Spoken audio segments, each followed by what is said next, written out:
یا پیر رپٹا اور زمین پہ آئے جس کی وجہ سے روح قفس عنصری سے پرواز کر گئی۔ بس یہ فکرہ سننا عزادار، یا تاریخ کہتی ہے جہاں ہے حبیب، حسین نے کہا مجھے وہاں لے چلو۔ حبیب کو جس حجرے میں لٹایا ہوا تھا وہاں حسین آئے، ادھر حسین آئے، یا حسین نے پیشانی پہ حبیب کی ہاتھ پھیرا اور پھیر کے کہنے لگے حبیب میرے دوست ابھی تو وقت نہیں آیا جدائی کا، انتظار کرو، ابھی تمہیں ہمارے ساتھ کربلا کے میدان تک جانا ہے۔ یا حبیب نے آنکھیں کھولی، ادھر خط لکھا گیا حبیب ابن مظاہر کو، اے رجل فقیر حسین تمہیں سلام کہہ رہا ہے۔ حبیب میں 2 محرم کو کوفے آ گیا، 7 کو پانی بند ہو گیا۔ حبیب میں اکیلا نہیں آیا، محمد کی بیٹیاں ساتھ آئی ہیں، ہو سکے تو جتنا جلدی ہو مجھ سے آ کے کربلا میں مل لینا، حسین تمہارا انتظار کر رہا ہے۔ عزادارو پہلا مصیبت کا فکرہ سنو، یا خط حبیب کے پاس پہنچا، حبیب نے آنکھوں سے لگایا۔ فکر یہ ہے مقتل کے جو پڑھنے جا رہا ہوں، تاریخ کہتی ہے ایسے میں غلام سے کہا کہ تو کوفے کی پشت پہ گھوڑے کو لے جا، میں وہاں اپنی زمینوں کے پاس آتا ہوں۔ یا تاریخ کہتی ہے ایسے میں غلام گھوڑے کو لے کے پہنچا، حبیب کو آنے میں کچھ دیر ہو گئی تو دیکھا غلام نے گھوڑے کی گردن میں باہیں ڈالی ہوئی ہیں۔ اللہ رے غربت حسین، میرا فکرہ سنا زدار، تاریخ کہتی ہے جیسے ہی گھوڑے کی گردن میں غلام کی باہیں تھی نا، گھوڑے سے کہہ رہا تھا غلام اگر میرا آقا نہ آیا نا کچھ دیر اور تو میں تجھ پہ سوار ہو کے فاطمہ زہرا کے بیٹے کی نصرت کرنے کے لیے جاؤں گا۔ تڑپ گیا حبیب، تڑپ کے کہتا ہے، سنے گا فکرہ، تڑپ کے کہتا ہے اللہ رے فاطمہ زہرا کے بیٹے کی غربت، غلام نصرت کے لیے آمادہ ہے۔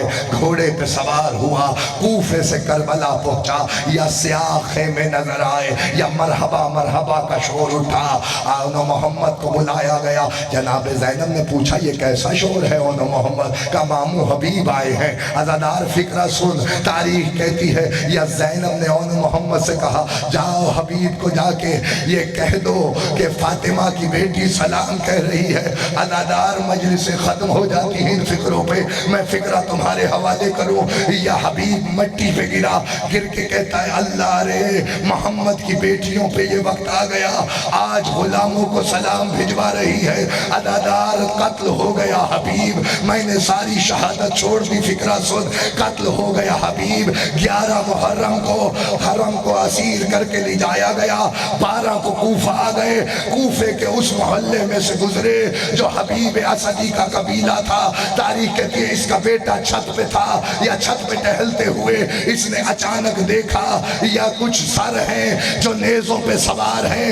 عزادار مقتل کہتا ہے یا اسے اپنے باپ کا سر نظر آیا، اس نے تلوار نکالی، قبیلے والوں کو ساتھ لیا، لے کے آگے بڑھا، اور تاریخ کے فکر یہ ہے پسر ساتھ سے کہتا ہے میرے باپ کا سر اتار، یہی تو یہاں جنگ ہو جائے گی، خون ریزی ہو جائے گی۔ پسر سعد نے قبیلہ بنی اسد کے خوف سے، قبیلہ اسدی کے خوف سے، ایسے میں تاریخ کے فکر یہ ہے حبیب اسدی ہے نا، تاریخ کہتی ہے قبیلہ اسدی کے خوف سے اس نے سر اتارا، بیٹے کے حوالے کیا۔